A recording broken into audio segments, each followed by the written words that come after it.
అజిగవ సాహితీ ఛానల్కు స్వాగతం. పంచలోహకం అన్న మాటకు పంచానాం లోహకానాం ధాతూనాం సమాహారః యథా సువర్ణ రజత తామ్ర వంగ నాగాని అని అర్థం చెప్పింది సర్వశబ్ద సంబోధిని అనే సంస్కృత నిఘంటువు. ధాతువు అంటే మూల పదార్థం.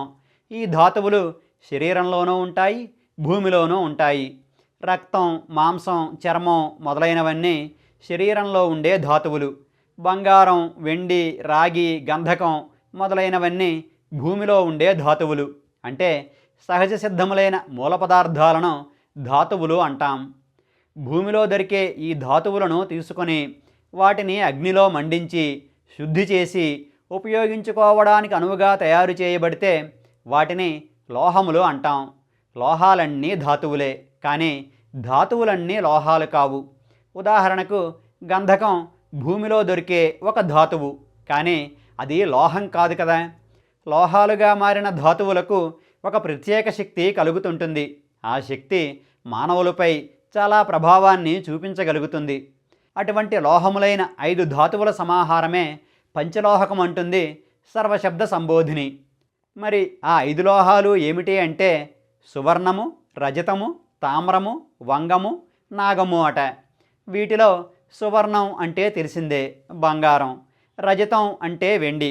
తామ్రము అంటే రాగి. వంగము అంటే తగరం. తగరాన్ని మనం ఇంగ్లీష్లో టిన్ అంటాం. అలానే ఆఖరిది నాగం అంటే సీసం. దీనినే ఇంగ్లీష్లో లెడ్ అంటాం. అయితే ఇక్కడ మరొక్క విషయం, ఈ పంచలోహాలు ఏమేమిటి అన్న విషయంలో అనేక భేదాలున్నాయి. పోతుకూచి సుబ్రహ్మణ్య శాస్త్రి గారు రచించినటువంటి అచ్చ తెలుగు కోశము ప్రకారం పంచలోహములు అంటే బంగారం, వెండి, ఇత్తడి, కంచు, ఇనుము. అలానే ముసునూరు వెంకట శాస్త్రి గారు రచించినటువంటి విద్యార్థి కల్పతరువు ప్రకారం కూడా పంచలోహములు అంటే బంగారం, వెండి, ఇత్తడి, కంచు, ఇనుములే. చరక సంహితకు వ్యాఖ్యానం రాసిన శాస్త్రుల మాణిక్య శర్మ గారి ప్రకారం అయితే పంచలోహములు అంటే వెండి, రాగి, తుత్తునాగము, సీసము, ఇనుము. ఇక్కడ తుత్తునాగము అంటే మనం ఇంగ్లీష్లో జింక్ అంటాం కదా, అది. ఈ తుత్తునాగాన్ని రాగితో కలిపినప్పుడే ఇత్తడి తయారవుతుంది. అంటే ఇత్తడి ధాతువు కాదన్నమాట, అదొక మిశ్రమ లోహం. ఇలా పంచలోహాలు ఏమేమిటి అన్న విషయంలో అనేక సిద్ధాంతాలున్నాయి. అయితే సర్వశబ్ద సంబోధిని చెప్పిన విషయాన్నే ఎక్కువ మంది ప్రామాణికంగా భావిస్తారు. అందుకు ఒక బలమైన కారణం కూడా ఉంది. పంచలోహాలను సాధారణంగా విగ్రహాల తయారీలో ఎక్కువగా ఉపయోగిస్తుంటారు. పంచలోహ విగ్రహాలు అన్నది మనం ఎక్కువగా వినే మాటే. ప్రాచీన పంచలోహ విగ్రహాలపై చాలా పరిశోధనలు జరిగాయి. వాటి ప్రకారం ఆ విగ్రహాల్లో బంగారం, వెండి, రాగి, తగరం, సీసమే ఉన్నాయని రుజువయ్యింది. అందువల్ల సర్వశబ్ద సంబోధిని చెప్పిన విషయమే ప్రామాణికం అవుతుంది. అలానే కొన్ని విగ్రహాలలో ఈ పంచలోహాలతో పాటు తుత్తునాగం కూడా కలిసినట్లుగా పరిశోధనల్లో తేలింది. కానీ వాటి శాతం చాలా తక్కువే. దేవాలయాలలో ప్రధాన మూర్తులుగా సాధారణంగా రాతి విగ్రహాలే ఉంటాయి. కానీ వాటితో పాటు ఉత్సవమూర్తులు కూడా ప్రధానమైనవే. ఈ ఉత్సవ విగ్రహాలలో ఎక్కువ శాతం పంచలోహ విగ్రహాలే ఉంటాయి. మూల విరాట్టుల శక్తి ఈ విగ్రహాలలోకి ప్రసరిస్తుంటుంది. మూల విరాట్టులను కదపకూడదు కాబట్టి పర్వదినాలప్పుడు ఈ ఉత్సవ విగ్రహాలనే ఊరేగిస్తుంటారు.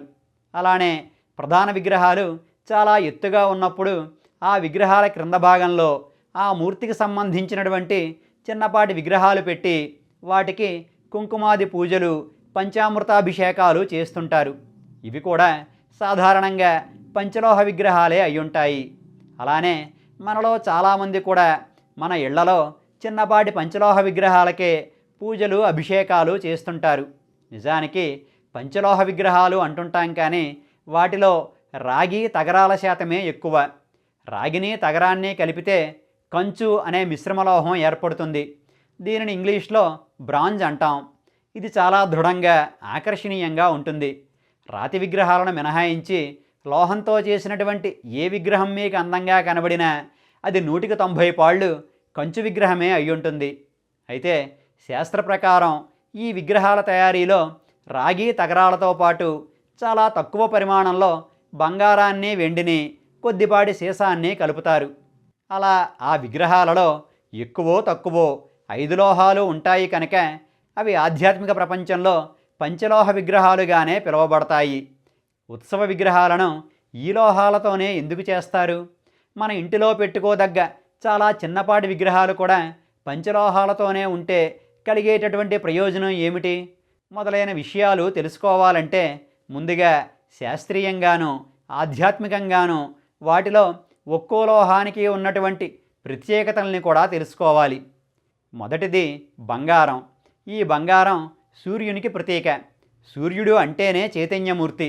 శాస్త్రీయంగా చూస్తే ఇది ఎప్పటికీ తుప్పుపట్టనటువంటి లోహం.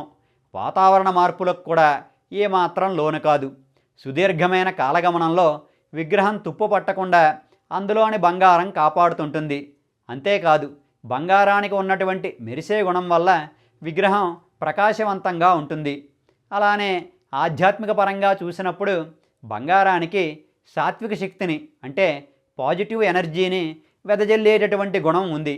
అందువల్ల పంచలోహ విగ్రహాలు ఎక్కడ ఉన్నా అక్కడ పాజిటివ్ ఎనర్జీ ఉంటుంది. బంగారం సూర్య సంబంధమైనది కనుక ఆరోగ్యం భాస్కరాదిచ్చేత్ అన్న శాస్త్రవాక్యం ప్రకారం ఈ లోహం మంచి ఆరోగ్యాన్ని ప్రసాదిస్తుంది. మనం మెడలో హారాల రూపంలోనూ చేతికి ఉంగరాల రూపంలోనూ బంగారాన్ని ధరిస్తుంటాం. అవి శరీరానికి అందాన్నివ్వడం అనేది ఒక బాహ్య ప్రయోజనం. అంతకు మించి కూడా ఎన్నో ప్రయోజనాలున్నాయి. బంగారానికి వేడి పుట్టించే గుణం ఉంది. అందువల్ల మన శరీరంలో ఎప్పుడూ కూడా ఉష్ణోగ్రత పడిపోకుండా కాపాడుతుంటుంది. అలానే రక్త ప్రసరణను మెరుగుపరుస్తుంది. నాడీ వ్యవస్థను ఉత్తేజితం చేస్తుంది. ఇక రెండవది వెండి. ఈ లోహం చంద్రునికి ప్రతీక. శాస్త్రీయంగా చూస్తే ఇది అద్భుతమైన విద్యుత్ వాహకం, ఉష్ణవాహకం కూడా. దేవాలయాలలో నిరంతరాయంగా దీపాలు వెలుగుతూనే ఉంటాయి.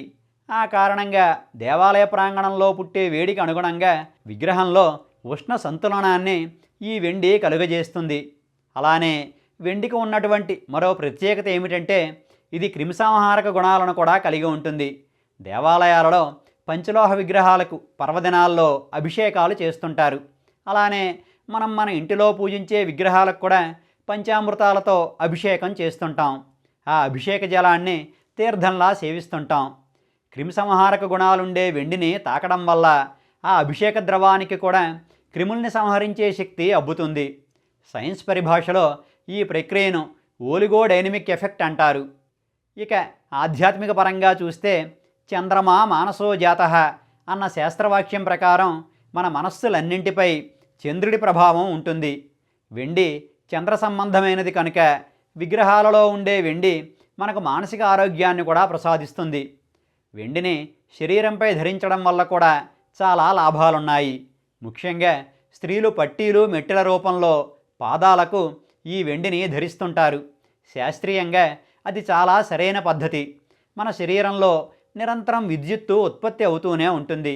వెండి లోహాలన్నింటిలో కల్లా అత్యుత్తమమైనటువంటి విద్యుత్ ఉష్ణవాహకం. అందువల్ల అది తన గుండా ఉష్ణాన్ని విద్యుత్తును సులభంగా ప్రవహించనిస్తుంది. కాబట్టి అదనపు విద్యుత్తును వేడిని శరీరంలో నిల్వ కానివ్వకుండా వాతావరణంలోనికి వేగంగా వదిలేస్తుంటుంది. వెండి మెట్టెలు వంటివి ధరించినప్పుడు అవి శరీరానికి ఎర్త్వైర్లా మారి అదనపు విద్యుత్తును భూమిలోకి పంపించేస్తాయి. అదేవిధంగా మిగిలినటువంటి వెండి ఆభరణాలు కూడా శరీరంలోని వేడిని అవసరానికి మించి పెరగనివ్వకుండా చేసి శరీరం ఒకంత చల్లగా ఉంచడానికి ఉపయోగపడతాయి. ఇక్కడ ఒక విషయం గుర్తుంచుకోవాలి. మెట్టెలు పట్టీల వంటివి బంగారంతో చేయించుకోవడం అంత మంచిది కాదు. బంగారాన్ని నడుముకు పైభాగంలో మాత్రమే ధరించాలంటుంది శాస్త్రం. బంగారం కూడా విద్యుత్ ఉష్ణవాహకమే, కానీ అది వెండిలాగా తాను గ్రహించిన ఉష్ణాన్ని తిరిగి విడిచిపెట్టదు. అందువల్ల పాదాల ద్వారా బయటికి వెళ్ళవలసినటువంటి అదనపు వేడి శరీరంలో అలానే ఉండిపోతుంది. అందువల్ల బంగారాన్ని పాదాలకు ధరించకూడదు. బంగారాన్ని హారాలుగా, ఉంగరాలుగా, దుద్దులుగా, అరవంకీలుగా ఇలా నడుము పైభాగం వరకు వాడటం అద్భుతమైన ఫలితాలనిస్తే పాదాల దగ్గర వాడడం మాత్రం వ్యతిరేక ఫలితాలనిస్తుంది. ఇక మూడవది రాగి. ఏ పంచలోహ విగ్రహాన్ని తీసుకున్నా అందులో 80% పైన రాగే ఉంటుంది. రాగికి ఉన్నటువంటి ప్రత్యేకత ఏమిటంటే దానికి సాగే గుణం ఉంది. ఆ కారణంగా మిగిలిన లోహాలతో సులభంగా కలిసిపోయి దృఢమైన అద్భుతమైన మిశ్రమలోహంగా మారుతుంది. అందుకే వందల సంవత్సరాలు గడిచిన పంచలోహ విగ్రహం పగుళ్ళు రాకుండా చెక్కు చెదరకుండా ఉంటుంది. రాగి కూడా అద్భుతమైన విద్యుత్ ఉష్ణవాహకమే. ఇందాక చెప్పుకున్నట్లుగా విగ్రహాలలో వెండి శాతం తక్కువగా, రాగి శాతం చాలా ఎక్కువగా ఉంటుంది. ఆ కారణంగా రాగి చూపించే ప్రభావం చాలా ఎక్కువ. రాగి శక్తి ప్రసరణకు చాలా అనుకూలమైనటువంటి గుణం కలిగిన లోహం. అందువల్ల విగ్రహం చుట్టూ రాగి వల్లనే ఒక విద్యుదయస్కాంత క్షేత్రం వంటిది ఏర్పడుతుంది. ఇది మనిషి చుట్టూ ఉండే సూక్ష్మమైన జీవ అయస్కాంత శక్తిని ప్రేరేపిస్తుంది. ఆధ్యాత్మిక పరంగా చూస్తే రాగి అంగారక సంబంధమైన లోహం. అంగారకుడు అంటే కుజుడు. పంచలోహ విగ్రహంలోని రాగి ద్వారా ఈ స్వామి మనకు ధైర్యాన్ని, శక్తిని, కార్యసిద్ధిని ప్రసాదిస్తాడు. ఇక నిత్య జీవిత విషయానికి వస్తే నీటిని త్రాగడానికి అత్యుత్తమమైన పాత్ర ఏది అంటే అది రాగి పాత్ర. రాగి చెంబులో రాత్రంతా నిల్వ ఉంచినటువంటి నీటిని ప్రొద్దున్నే పరగడుపునే తాగితే అది ఔషధంలా పనిచేస్తుంది. అయితే ఇక్కడ ఒక్క విషయం మాత్రం గుర్తుపెట్టుకోవాలి. రాగి బిందెల్ని ఎప్పటికప్పుడు శుభ్రం చేసుకోవాలి. ఒక రాత్రంతా రాగి పాత్రలో ఉన్న నీరు ఔషధంగా పనిచేస్తుంది, కానీ చాలా రోజుల పాటు రాగి బిందెను కడగకుండా మామూలు ఇత్తడి స్టీలు బిందెల్లా వాడితే మాత్రం అందులోని నీరు శరీరానికి మంచి కంటే చేటే ఎక్కువ చేస్తుంది. అలానే రుద్రాక్షల వంటివి రాగితో చుట్టించుకోవడం కూడా చాలా ఉత్తమం. రుద్రాక్షల్లో జీవ అయస్కాంత శక్తి ఉంటుంది. ఆ శక్తి మన శరీరానికి పూర్తిగా అందాలంటే ఒక బలమైన మాధ్యమం కావాలి. ఆ విషయంలో రాగిని మించింది లేదు. రుద్రాక్షల్లోని జీవ అయస్కాంత శక్తి ఎటువంటి అవాంతరం లేకుండా రాగి ద్వారా మన నాడీ వ్యవస్థలోకి ప్రవహించగలుగుతుంది. అదేవిధంగా కీళ్ల నొప్పులను, కండరాల నొప్పులను కూడా తగ్గించే గుణం రాగికి ఉంది. అందుకే రాగి కడియాన్ని ధరించడం కూడా చాలా శ్రేష్టం. ఇక 4వ లోహం తగరం. పంచలోహ విగ్రహాలలో రాగి తరువాత ఎక్కువ పరిమాణంలో వాడబడే లోహం ఇదే. తగరానికి చాలా తక్కువ ఉష్ణోగ్రత దగ్గర కరిగేటటువంటి లక్షణం ఉంది. అంటే తగరం యొక్క ద్రవీభవన స్థానం మిగిలినటువంటి లోహాల కంటే తక్కువ. ఆ కారణంగా విగ్రహం అచ్చు పోసేటప్పుడు ఆ అచ్చులోని ప్రతి చిన్న మూలకు ఈ పంచలోహ మిశ్రమం వెళ్ళేలా తగరం చేస్తుంది. అందువల్ల విగ్రహం కన్ను, ముక్కు, తీరు, వంపులు చాలా స్పష్టంగా, అందంగా తీర్చిదిద్దినట్లుగా కనబడతాయి. మీరు ఇత్తడి విగ్రహాలను, కంచు విగ్రహాలను ఒకసారి పరిశీలించి చూడండి. కంచు విగ్రహాలు చాలా ఆకర్షణీయంగా, అందమైన ఆకృతుల్లో ఉంటాయి. ఇత్తడి విగ్రహాలు కాస్తంత ముద్దగా ఉన్నట్లు, అలికేసినట్లుగా ఉంటాయి. కంచులో కానీ ఇత్తడిలో కానీ 80% పైన రాగే ఉంటుంది. కానీ కంచులో ఉపయోగించిన తగరం వల్లే విగ్రహానికి ఆ అందమైన ఆకృతి వస్తుంది. ఇత్తడిలో ఉండే తుత్తునాగానికి ఆ లక్షణం లేదు. రాగి మెత్తని లోహం. దానికి తగరం కలపడం వల్లే దృఢత్వం కూడా వస్తుంది. అంతేకాదు, శబ్ద ప్రకంపనల్ని గ్రహించే శక్తి, తిరిగి ప్రతిధ్వనించే శక్తి తగరానికే ఎక్కువ. వేదమంత్రాలు పఠిస్తున్నప్పుడు ఆ మంత్రశక్తిని విగ్రహం గ్రహించగలగడానికి అందులోని తగరమే కారణం. అలానే గుడిలో మనం కొట్టే గంటలు కూడా కంచుతోనే తయారవుతాయి. కంచుని కొడితే వచ్చే శబ్దం పెద్దగానే కాదు, శుభప్రదంగా కూడా ఉంటుంది. తగరం చాలా విశిష్టమైన లోహం. భావప్రకాశం వంటి మన ప్రాచీన వైద్య గ్రంథాలు కంచు కంచంలోనే భోజనం చేయమని చెబుతాయి. అందుకు కంచులోని తగరమే ప్రధాన కారణం. కంచులో తింటే కలిగే ఆహార లాభాలు అన్నీ ఇన్నీ కాదు. కంచు పాత్రల్లో తిన్న ఆహారం రుచిగా ఉండడంతో పాటు మంచి బుద్ధిని, కంటి చూపుని ప్రసాదిస్తుంది. రక్తాన్ని శుద్ధి చేయడంతో పాటు కఫ, పిత్త దోషాలను కూడా పోగొడుతుంది. జ్ఞాపక శక్తిని పెంచుతుంది. తగరం దేవగురువైన బృహస్పతికి ప్రతీక. అందువల్ల జ్ఞాన సంపత్తిని ప్రసాదించగలదన్నది శాస్త్రవాక్యం. ఇక పంచలోహాలలో ఆఖరిది సీసం. విగ్రహానికి బరువును కలిగించే లోహమిది. అలానే పంచలోహాలను మిశ్రమంగా చేసి పోతపోసినప్పుడు మిగిలినటువంటి లోహాలన్నీ రాగితో పూర్తిగా కలిసిపోతాయి. వెండి, బంగారం చాలా కొద్దిపాటి పరిమాణంలోనే ఉంటాయి కనుక ఇక్కడ రాగి, తగరం, సీసముల మిశ్రమమే ప్రధానం. అయితే రాగి, తగరం పూర్తిగా మిశ్రమం అయిపోతాయి, కానీ సీసం మాత్రం వాటితో రసాయనికంగా కలవదు. పైగా రాగి తగరాల మిశ్రమం ముందుగా గడ్డకట్టేస్తుంది. లోహ మిశ్రమం కాబట్టి గడ్డకట్టే సమయంలో విగ్రహంలో చిన్న చిన్న సూక్ష్మరంధ్రాలు ఏర్పడతాయి.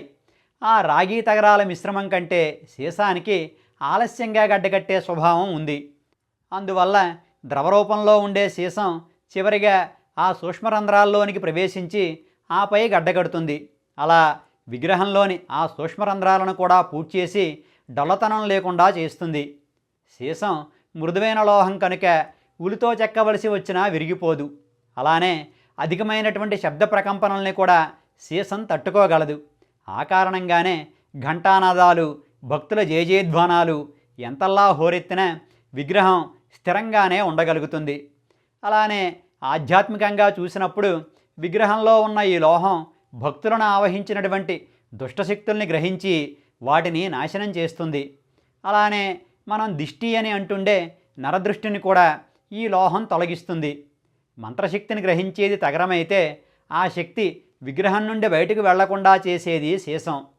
ఈ లోహం శని భగవానుడికి సంబంధించింది కనుక మనిషికి కష్టపడే తత్వాన్ని, స్థిరత్వాన్ని, దీర్ఘాయుష్యును ప్రసాదిస్తుంది. ఇక్కడ మరొక్క విషయాన్ని కూడా గుర్తుపెట్టుకోవాలి. పంచలోహ విగ్రహాలలో తక్కువ పరిమాణంలోనే అయినప్పటికీ సీసం కూడా ఉంటుంది. అభిషేక జలాన్ని తీర్థంగా సేవించినప్పుడు అందులోని బంగారం, వెండి, రాగి కణాలు సూక్ష్మమైన మోతాదులో శరీరంలోకి చేరితే ఔషధంలా పనిచేసి మేలు చేస్తాయి. తగరం కూడా శరీరానికి మంచిదే. మనం వండుకునే ఇత్తడి పాత్రల లోపల కళాయి వేయిస్తుంటాం కదా, ఆ తెల్లని పొర తగరమే. అది విషపదార్థాలను తీసివేసే శక్తి కలిగి ఉంటుంది. కానీ సీసపు కణాలు మాత్రం అనారోగ్య హేతువులు. అలా అని అభిషేక ద్రవాన్ని ఒకసారి తాగినంత మాత్రాన సీసం లోపలికి వెళ్ళిపోతుందని కాదు. నిత్యం పాలు, పెరుగు వంటి వాటితో అభిషేకం చేసేటప్పుడు కాలక్రమేణా సీసం మెల్లగా కరుగుతూ శరీరంలోకి ప్రవేశించే అవకాశం ఉంది. దేవాలయాలలో ఎలానూ నిర్దిష్టమైన రోజులలో మాత్రమే పంచలోహ విగ్రహాలకు అభిషేకాలు చేస్తారు. మిగిలినటువంటి రోజుల్లో రాతి స్వరూపంలో ఉన్న మూల విరాట్టికే అభిషేక సేవ ఉంటుంది. మనం కూడా ఇంటిలో చేసుకునే పూజల్లో అభిషేక జలాన్ని పరిమితంగా తీసుకోవడం అన్ని విధాలా ఉత్తమం. ఇక ఈ 5 లోహాలు పంచభూత తత్వాలకు కూడా ప్రతీకలు. సీసం విగ్రహానికి స్థిరత్వాన్ని, బరువును కలిగిస్తుంది. అందువల్ల ఇది పృథ్వీతత్వానికి సంబంధించినది. తగరం చలనశీలత్వం కలిగి విగ్రహం తయారీ సమయంలో మూలమూలలకు కూడా చొచ్చుకుని పోతుంది. అందువల్ల ఇది వాయుతత్వానికి సంబంధించినది.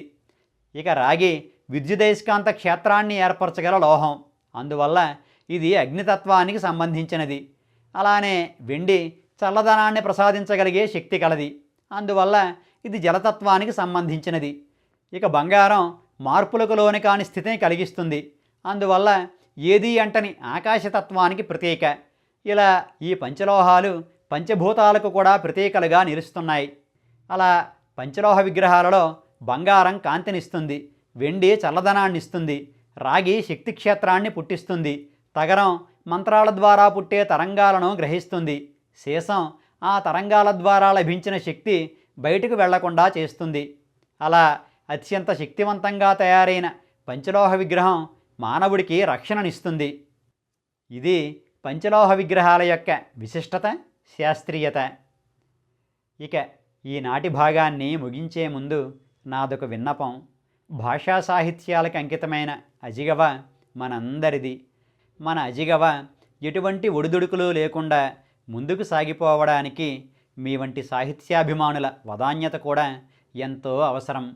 అజిగవకు సాహితీ పోషణ చెయ్యాలి అనుకునేవారు 9949121544 నెంబరుకు మీ మనసుకు నచ్చినంత నగదును ఫోన్పే లేదా జీపే చెయ్యండి. ఇక ఈనాటికి స్వస్తి. మీ రాజన్ పీటీఎస్కే. అజిగవ అంటే అక్షరాన్ని పుట్టించిన వాడైన ఆ పరమశివుని ధనస్సు పేరు. మన అజిగవ ఛానల్కు సబ్స్క్రైబ్ చేయండి. సాహితీ మధురిమలను ఆస్వాదించండి, ఆనందించండి, మమ్మల్ని ఆశీర్వదించండి. మన భాష, మన సాహిత్యం, మన సంస్కృతి, మన అజిగవ.